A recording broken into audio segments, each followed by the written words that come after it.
ఈ మున్సిపల్ ఎన్నికలకు సంబంధించి పూర్తి సమాచారాన్ని మా ప్రతినిధి రామకృష్ణ లైవ్ ద్వారా అందిస్తారు. శ్వేయవర్మ ఏదైతే మున్సిపల్ ఎలక్షన్లకు సంబంధించి ఏదైతే ఎన్నికలకు సంబంధించి పోలింగ్ ఘట్టం ముగిసింది అని చెప్పుకోవచ్చు. దీనికి సంబంధించి 5 గంటల వరకు ఎవరైతే లైన్లో ఉంటారో వాళ్ళందరికీ కూడా ఓటు హక్కు కల్పిస్తారు. ఎన్నికల అధికారులు కూడా చెప్పడం జరిగింది. లైన్లో ఎవరైతే ఉంటారో వాళ్ళందరూ కూడా క్యూ లైన్లో ఉన్న వాళ్ళంతా ఓటు వేయచ్చు. ఎంత టైం అయినా నైట్ వరకు అయినా సరే ఓటు హక్కు వినియోగించుకునేందుకు ఎన్నికల అధికారులు అయితే ఏర్పాటు చేస్తారు. సో మొత్తం మీద చూసుకున్నట్లయితే 5 గంటల వరకు దాదాపుగా 80% వరకు పోలింగ్ శాతం నమోదయ్యే అవకాశం ఎక్కువగా ఉందని ఎన్నికల అధికారులు చెప్తున్నారు. లాస్ట్ టైం కన్నా మున్సిపల్ ఎన్నికల్లో ఈసారి ఎక్కువ శాతం పోలింగ్ నమోదవుతుందని ఎన్నికల అధికారులు అయితే చెప్పిన పరిస్థితి అయితే ఉంది. సో మొత్తం మీద చూసుకున్నట్లయితే దీనికి సంబంధించి 116 మున్సిపాలిటీలు 7 కార్పొరేషన్లకు సంబంధించి మధ్యాహ్నం వరకు ఏదైతే అధికారికంగా 66% వరకు పోలింగ్ శాతం నమోదయ్యింది.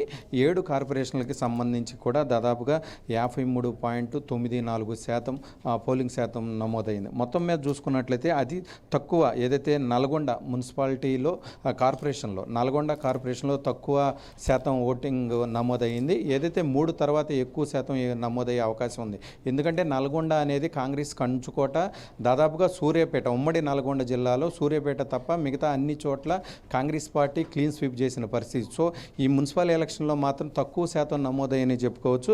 సో మొత్తం మీద ఓవరాల్గా చూసుకుంటే ఎక్కువగా కరీంనగర్ ఏదైతే కార్పొరేషన్ ఉందో కరీంనగర్లో 3 గంటల వరకు చూసుకుంటే 66% ఏదైతే ఓటింగ్ నమోదైందని చెప్పుకోవచ్చు. ఇక్కడ ఏదైతే బండి సంజయ్ ఉన్నారు, ఏదైతే గంగుల కమలాకర్ ఇక్కడే ఉన్నారు. కరీంనగర్ మున్సిపాలిటీ దీనికి సంబంధించి కార్పొరేషన్ పరిధిలోకి వస్తారు. కేటీఆర్ వీళ్ళంతా కూడా కరీంనగర్ కార్పొరేషన్. సో మొత్తం మీద చూసుకున్నట్లయితే ఇక్కడ ఎక్కువ శాతం ఏదైతే 3 గంటల వరకు మనం తీసుకున్నామో ఎక్కువ శాతం 66% వరకు కూడా ఈ కార్పొరేషన్లో ఎక్కువగా నమోదైందని చెప్పుకోవచ్చు. సో మొత్తం మీద మిగతా నల్గొండ తప్ప మిగతా 5-6 కార్పొరేషన్లు కూడా 60% పైగా పోలింగ్ శాతం నమోదయ్యింది. సో మొత్తం మీద చూసుకున్నట్లయితే ఏదైతే మున్సిపల్ ఎలక్షన్కి సంబంధించి కార్పొరేషన్ ఎలక్షన్కి సంబంధించి మొత్తం కూడా ప్రశాంతంగానే ఎన్నికలు నిర్వహించానని చెప్పేసి ఎన్నికల అధికారులు మరి కొద్దిసేపట్లో దీని గురించి కూడా ఎన్నికల అధికారులు మాట్లాడే అవకాశం ఎక్కువగా ఉంది. సో మొత్తం మీద చూసుకున్నట్లయితే దీనికి సంబంధించి ఏదైతే మొత్తం 2996 వార్డులు ఉన్నాయో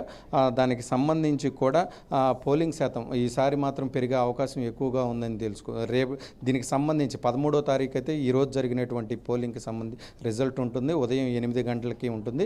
సో ఈరోజు ఏదైతే ఈ బ్యాలెట్ ఓట్స్ ఏవైతే ఉన్నాయి బ్యాలెట్ బాక్సెస్ ఇవన్నీ కూడా స్ట్రాంగ్ రూములకు తరలిస్తారు. దాదాపుగా 137 స్ట్రాంగ్ రూములు ఏర్పాటు చేశారు. అక్కడ కూడా పోలీసు భద్రత భారీ ఎత్తున ఉంది. సో మొత్తం కూడా ఏదైతే కౌంటింగ్ వరకు కూడా వాళ్ళ పరహారాలోనే మొత్తం చుట్టుపక్కల 137 కేంద్రాల్లో ఉంటుంది. దీనికి సంబంధించి కౌంటింగ్కు సంబంధించి కూడా 136 కేంద్రాల వరకు కౌంటింగ్ కేంద్రాలను కూడా ఏర్పాటు చేశారు. సో ఉదయం 8 గంటల నుంచే కౌంటింగ్ ఉంటుంది. ఈ కౌంటింగ్ అయిపోయిన వాళ్ళు 16వ తారీఖు ఏదైతే మున్సిపల్ చైర్మన్ కావచ్చు, కార్పొరేషన్లకు సంబంధించి కాదు, మేయరు, డిప్యూటీ మేయర్ ఎన్నిక ఉంటుంది. సో మొత్తం కూడా 16వ తారీఖుతో ఈ ఎన్నికల ఘట్టం మున్సిపల్ ఎన్నికలకు సంబంధించి కార్పొరేషన్లకు సంబంధించి ఎన్నికల ఘట్టం అయితే ముగుస్తుంది 16వ తారీఖుతో. శ్వేయవర్మ. రామకృష్ణ, ఎంతమంది ఓటు హక్కును వినియోగించుకున్నట్టు తెలుస్తోంది?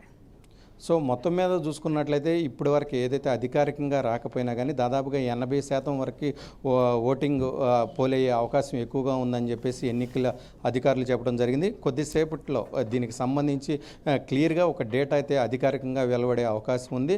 మొత్తం మీద ఏదైతే దీనికి సంబంధించి కొత్తగా మున్సిపల్ ఎన్నికల్లో ఎక్కువ మంది యువత కూడా ఓటు హక్కును వినియోగించుకున్నట్లుగా కూడా తెలుస్తుంది. సో మొత్తం మీద ఓటు హక్కు వినియోగించుకున్న వారు ఏదైతే వృద్ధులు కావచ్చు, లేదంటే మహిళలు కావచ్చు, లేదంటే దీనికి సంబంధించి సీనియర్ సిటిజన్స్ కావచ్చు, మొత్తం కూడా ఓవరాల్గా చూసుకున్నట్లయితే ఎక్కువ మంది ఏదైతే పట్టణ ప్రాంతాల్లో ఓటు హక్కు ఎక్కువ మంది ఓటు హక్కు వినియోగించుకున్నట్లు కూడా తెలుస్తుంది. శ్వేయవర్మ. రామకృష్ణ, ఈ పోలింగ్ అంతా సజావుగానే సాగిందా? ఎక్కడైనా ఉద్రిక్తలు చోటు చేసుకోవడం జరిగిందా? ఏదైతే చిన్న సంఘటనలు ఏదైతే కరీంనగర్లో గంగుల కమలాకర్ కావచ్చు, లేదంటే సంగారెడ్డిలో మాజీ ఎమ్మెల్యే జగ్గారెడ్డి కావచ్చు, ఇక్కడ చిన్న సంఘటనలు ఏవైతే లోపల బూత్ లెవెల్లో ఉన్నటువంటి కొంతమంది బయట వాళ్ళు వచ్చారని చెప్పేసి చిన్న సంఘటనలు తప్ప మిగతా చోట్ల ఎక్కడ కూడా పెద్ద అనుకున్నటువంటి సంఘటనలు లేవు. సో మొత్తం మీద సజావుగా ఎన్నికలు మాత్రం సంబంధించి కూడా అంత సజావుగానే సాగినట్లు కూడా తెలుస్తుంది.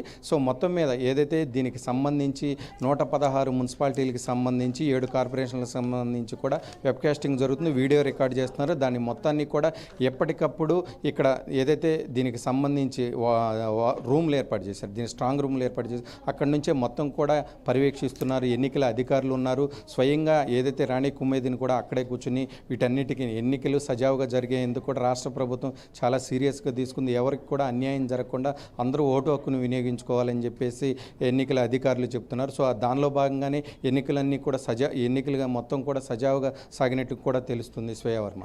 రామకృష్ణ, ఈ మున్సిపల్ ఎన్నికల ఫలితాలు ఎప్పుడు వెలువడనున్నాయి? దీనికి సంబంధించి ఈరోజు ఏదైతే 5 గంటలకి పోలింగ్ అయిపోతుంది, ఎవరైతే లైన్లో ఉంటారో వాళ్ళంతా కూడా వినియోగించుకుని ఈ ఓటు హక్కు వినియోగించుకున్న తర్వాత వీటన్నిటిని బ్యాలెట్ బాక్సెస్ ఏవైతే ఉన్నాయో ఇవన్నీ కూడా స్ట్రాంగ్ రూములకి తరలిస్తారు. ఈరోజు ఎంత లేట్ అయినా కానీ వాటన్నిటిని కూడా సీల్ చేస్తారు.